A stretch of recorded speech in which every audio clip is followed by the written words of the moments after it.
All right, today we're going to cover the book of Esther. Not a lot of key concepts here to look at. That's because I want to focus in on the story and understanding what it's trying to communicate with us. So one of the key concepts, though, that will help us understand the story is the dating of this particular book. What I want you to understand about it is that it is set during what we call the Persian period. This is the period in which the Persians were in control of the land of Israel. Lasts from about 538 to about 333 BC. So the Persians are in control of Israel for about a period of 250 years.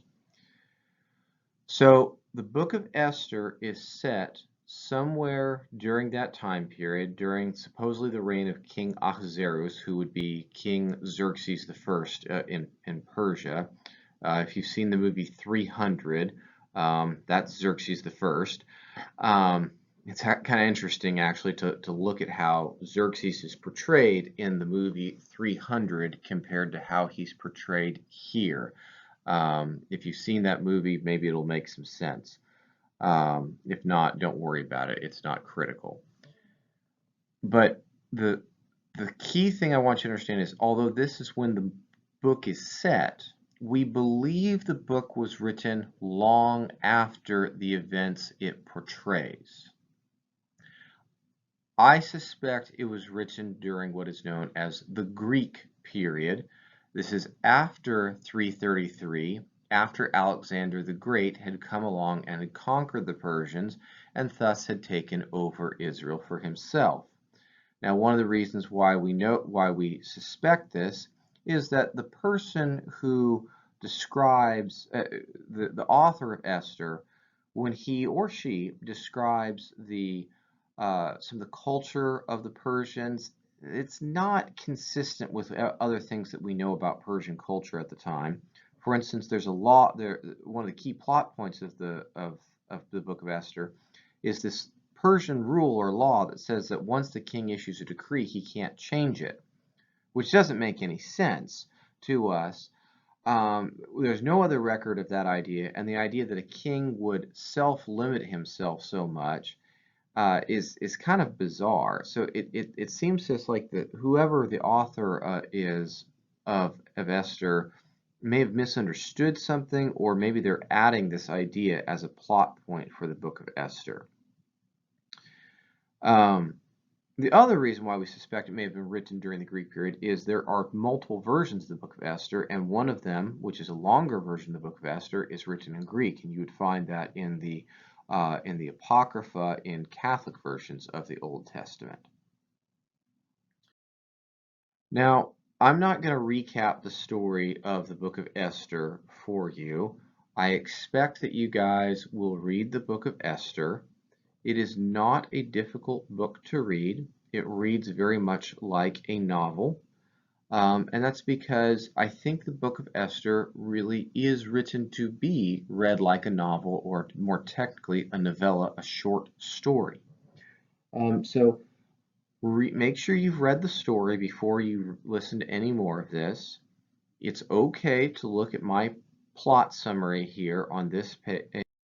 All right, now that you've read the story of Esther, now what we want to do is we want to analyze it in a way very similar to the way you would analyze a story in an English lit class. And the reason for that is Esther, hopefully you realize by now, really feels like a novel, or the technical term would be novella. And so we want to see if we can understand the point of this book. The big question I want us to answer is the first bullet point here, which is, why is God not mentioned in this story? Go ahead and see if you can come up with an answer right now. Just pause the video for a second and come up with your answer. Okay, now that you've thought of your answer, we're going to skip that question for now. We'll come back to it.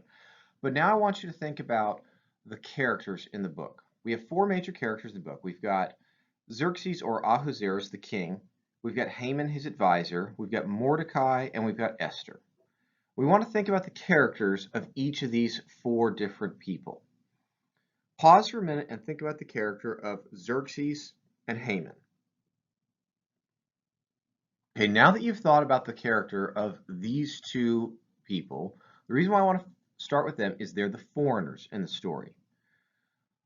Now, I have no idea what you came up with, I can't know, but as a general rule, students who I've had in the past generally seem to think that Ahasuerus or Xerxes the king comes across as foolish, not very king-like, not interested in his job, kind of foolish, a little dim-witted, all those kinds of things. Haman, his advisor, comes across as manipulative, shady, sketchy, power-hungry, short-tempered. And so the overall impression that you're left with of foreigners from the story, the two representatives of foreigners in the story, is that they're either stupid or they're evil. So you have foreigners are stupid or evil. Now let's look at the Israelite characters. Mordecai and Esther. Think about their character for a second. Describe them to yourselves. Take 10 seconds to do so. Okay, now that you've done that, usually students come up with the idea that Mordecai is intelligent, wise, thoughtful, and if that's the case, those are highly sought after characteristics for Israelites. These are very commendable traits for them.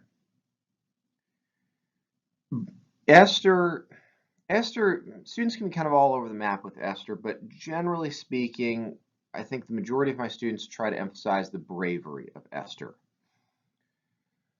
So the Israelites in the story come across as brave and smart, while the foreigners come across as stupid and evil. This contrast shows us what the Israelite attitude towards foreigners should be in this particular story. Obviously, we don't like foreigners. The question is, how much do we dislike them, and how does this differ from Daniel and from Ezra and Nehemiah? In Ezra and Nehemiah, what are we supposed to do with foreigners? Separate or segregate ourselves from them. In Daniel, we're going to let God be in control of our problem with the foreigners. We don't like the foreigners, but that's God's problem to deal with. God's in control of this. In Esther, what do we do with the foreigners here?